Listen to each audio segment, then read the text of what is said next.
Good evening days, good evening investors. Siyad Ilikkal. എല്ലാ ദിവസവും വൈകിട്ട് 7 മണിക്കുള്ള മാർക്കറ്റ് ന്യൂസിലേക്ക് കിടക്കാം. അങ്ങനെ വീണ്ടും നിഫ്റ്റി 25,060 ക്ലോസ് ചെയ്ത് നിൽക്കുകയാണ്. 25,000 എന്ന് പറഞ്ഞ റേഞ്ച് ഇപ്പോൾ അത് റെസിസ്റ്റൻ്റായിട്ടും അല്ലെങ്കിൽ ഒരു സപ്പോർട്ടായിട്ടും സ്റ്റിൽ അത് ആക്ട് ചെയ്തുകൊണ്ടിരിക്കുകയാണ്. ഇന്ന് നിഫ്റ്റിനെ താഴേക്ക് ഇടാനായിട്ട് പ്രധാന കാരണക്കാരനായിട്ടുള്ളത് ഐ ടി സെക്ടറും കൂടാതെ തന്നെ എനർജിയാണ്. റിലയൻസ് 1.5% ഒരു ഇടിവ്, കൂടാതെ തന്നെ ടെക്കം ഐ ടി സെക്ടറിൽ നിന്ന് ഇടിവ്, കൂടാതെ ഫിനാൻഷ്യൽ കമ്പനീസിലും ഒരു പ്രോഫിറ്റ് ബുക്കിംഗ് കണ്ടു. മിഡ് ക്യാപ്പ് സ്റ്റോക്കുകളിൽ നിന്ന് ഒരു വലിയൊരു പ്രതിഭാസം കണ്ടത് IEX, ഏകദേശം ഒരു 27% ഇന്ത്യൻ എനർജി എക്സ്ചേഞ്ച് എന്ന് പറഞ്ഞ കമ്പനി. ഇന്ന് റിസൾട്ട് വന്ന കമ്പനിയായിരുന്നു. റിസൾട്ട് മോശമായിരുന്നില്ലെങ്കിൽ കൂടിയും മാർക്കറ്റ് കപ്ലിങ് ഇവരുടെ റവന്യൂവിനെ ബാധിക്കുമെന്നുള്ള കാരണം കൊണ്ടാണ് ഇന്ന് സ്റ്റോക്ക് അതിഭീകരമായ രീതിയിൽ ഇടിഞ്ഞത്. ഒരു സിംഗിൾ ഡേ 27% ഫോളാണ് ഉണ്ടായിട്ടുള്ളത്. അപ്പോൾ യൂസിയും ഈ FNO എനേബിളായ സ്റ്റോക്ക് ആയതുകൊണ്ട് വീണ്ടും അത് ട്രേഡിങ് കണ്ടിന്യൂ ചെയ്തു. നെസ്ലയും ഇന്ന് 5% ഒരു ഫോൾ രേഖപ്പെടുത്തി.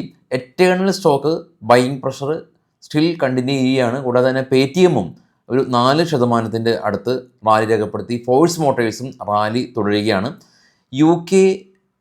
US ട്രേഡ് ഡീലുകളെല്ലാം തന്നെ 30% എന്നുള്ള ഒരു ബലത്തിൽ വന്നു. അതിൻ്റെ പ്രകാരം UK മാർക്കറ്റിൽ സീലിംഗ് പ്രഷർ കണ്ടു. പിന്നീട് നമ്മൾ കണ്ടത് ജപ്പാനും US തമ്മിലുള്ള ട്രേഡ് ഡീലാണ്. 15% ആണ്. അപ്പോൾ കൂടാതെ തന്നെ US ജപ്പാൻ ഇൻവെസ്റ്റ്മെൻറ്റ് നടത്തുമെന്നുള്ള ഒരു ന്യൂസ് നമ്മൾ കണ്ടിരുന്നു. കഴിഞ്ഞ 2 ദിവസം കൊണ്ട് ജപ്പാൻ മാർക്കറ്റ് ശക്തമായ രീതിയിൽ റാലി ചെയ്ത് മുന്നേറിക്കൊണ്ടിരിക്കുകയാണ്.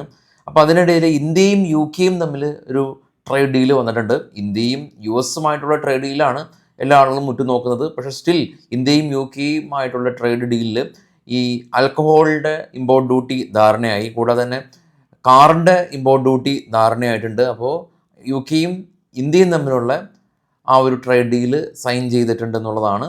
ഇനിയിപ്പോൾ US ട്രേഡ് ഡീലുകളെല്ലാം തന്നെ സൈൻ ചെയ്യുകയാണെങ്കിൽ ഇന്ത്യ ഒരു ഓപ്പൺ മാർക്കറ്റ് ആകും. അതായത് എന്ത് ഗ്ലോബൽ ഉൽപ്പന്നങ്ങളും ഇന്ത്യയിൽ അതേ വിലയിൽ ലഭ്യമാകുന്ന സാഹചര്യത്തിലേക്കാണ് കാര്യങ്ങളുടെ പോക്ക്. ഹാർലി ഡേവിഡ്സൺ അല്ലെങ്കിൽ അതുപോലെയുള്ള US നിർമ്മിത, UK നിർമ്മിത എല്ലാ വസ്തുക്കളും അപ്പോൾ വില വ്യത്യാസം ഇല്ലാതെ തന്നെ ഇന്ത്യയിലും ലഭ്യമാകും. അതാണ് US ആഗ്രഹിക്കുന്നത്.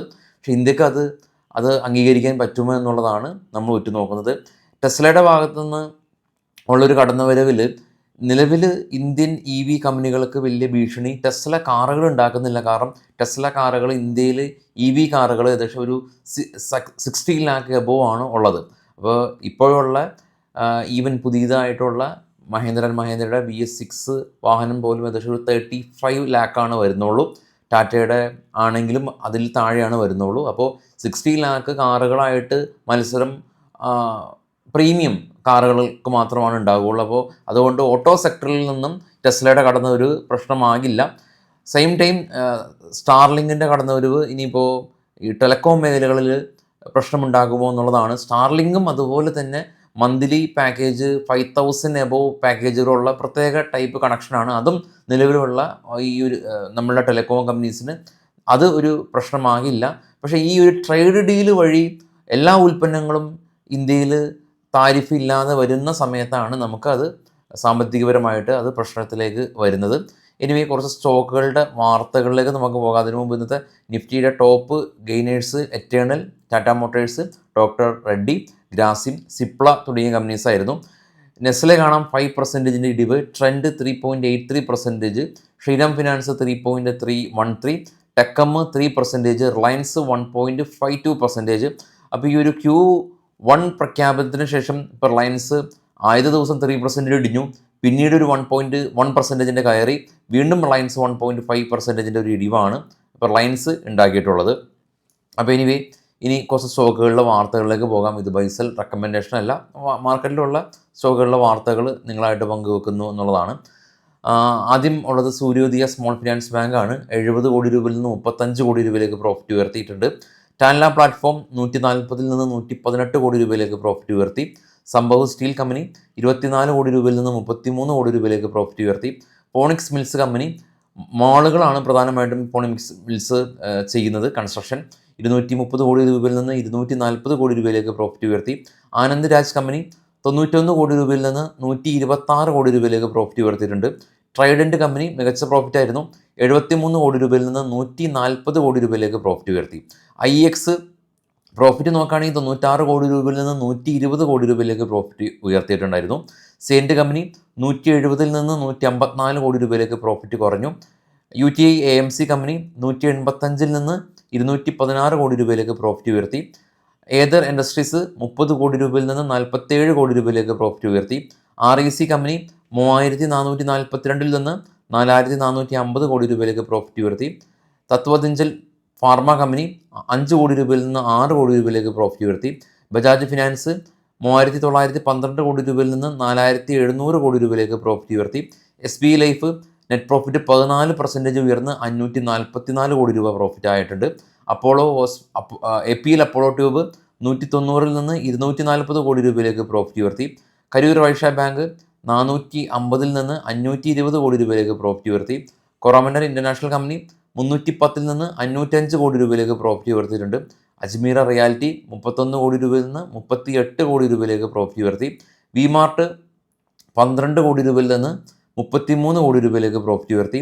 ഇന്ത്യൻ ബാങ്ക് 2400 കോടി രൂപയിൽ നിന്ന് 2970 കോടി രൂപയിലേക്ക് പ്രോഫിറ്റ് ഉയർത്തി. ACC സിമെൻറ്റ് കമ്പനി 366 നിന്ന് 377 കോടി രൂപയിലേക്ക് പ്രോഫിറ്റ് ഉയർത്തിയിട്ടുണ്ട്. ഗ്ലോബൽ മാർക്കറ്റ് നോക്കുകയാണെങ്കിൽ ആ ഒരു അൺസർട്ടനിറ്റി എവിടെയും വിസിബിളാണ്. ഏഷ്യൻ മാർക്കറ്റുകൾ ഇന്ന് പോസിറ്റീവിൽ നിലകൊണ്ടു. ജപ്പാൻ മാർക്കറ്റെല്ലാം തന്നെ 600 പോയിൻ്റ് അഥവാ 1.5% റാലി. ഇന്നലെയും ജപ്പാൻ മാർക്കറ്റ് 3.5% റാലി ഉണ്ട്. എന്നാൽ ഇപ്പോൾ ട്രേഡ് ചെയ്യുന്ന ഡോ ഫ്യൂച്ചർ 300 പോയിൻറ്റിൻ്റെ ഇടിവിലാണ് ഉള്ളത്. കൂടാതെ തന്നെ ഇപ്പോൾ ട്രേഡ് ചെയ്യുന്ന യൂറോപ്യൻ മാർക്കറ്റിലും ഒരു സ്റ്റെബിലിറ്റി ഇല്ലാത്ത രീതിയിലാണ് യൂറോപ്യൻ മാർക്കറ്റും ട്രേഡിങ് തുടരുന്നത്. എനിവേ ഇപ്പോൾ നിഫ്റ്റിയുടെ പറ്റി പറയുമ്പോൾ മൾട്ടിപ്പിൾ ടൈമായിട്ടുണ്ട് നിഫ്റ്റി 25,000 സപ്പോർട്ട് എടുക്കുകയും തിരിച്ചു വരികയും ചെയ്യുന്നത്. ഇനിയിപ്പോൾ FIs ഇന്നലെയും 3000 സംതിങ്ങിൻ്റെ സെല്ലിംഗ് ഉണ്ടായിരുന്നു. ഇന്നും FIs സെല്ലിംഗ് മോഡലാണെങ്കിൽ ഈ ആഴ്ച ഒട്ടുമിക്ക എല്ലാ ദിവസങ്ങളിലും FIs സെല്ലിംഗ് മോഡലേക്കായി. അപ്പോൾ കൺസിസ്റ്റൻ്റായിട്ട് FIs സെല്ലിംഗ് മോഡലിലേക്ക് പോകുമ്പോൾ ഈ DIsന് ഈ 25,000-ന് മുകളിൽ നിഫ്റ്റീനെ ക്ലോസ് ചെയ്ത് നിർത്തുക എന്ന് പറയുന്നത് വലിയൊരു ടാസ്ക്കായിട്ട് മാറും. റീറ്റെയിലേഴ്സ് FIsൻ്റെ ആ ഒരു ആക്ടിവിറ്റീസാണ് കൂടുതൽ കീനായിട്ട് വാച്ച് ചെയ്യുന്നത്. അപ്പോൾ ഇനിയിപ്പോൾ ഇൻഡെക്സ് ഹെവി വെയിറ്റ് സ്റ്റോക്കുകളുടെ റിസൾട്ടുകൾ ഇല്ല നിഫ്റ്റീനെ മുന്നോട്ട് കൊണ്ടുപോകാനായിട്ട്. SBI പോലെയുള്ള കമ്പനീസിൻ്റെ റിസൾട്ട് സ്റ്റിൽ വരാനുണ്ട്. കാത്തിരുന്ന് കാണാം. നാളെ രാവിലെ 7:00 പ്രീ മാർക്കറ്റ് ന്യൂസായിട്ട് എത്താം. Thank you.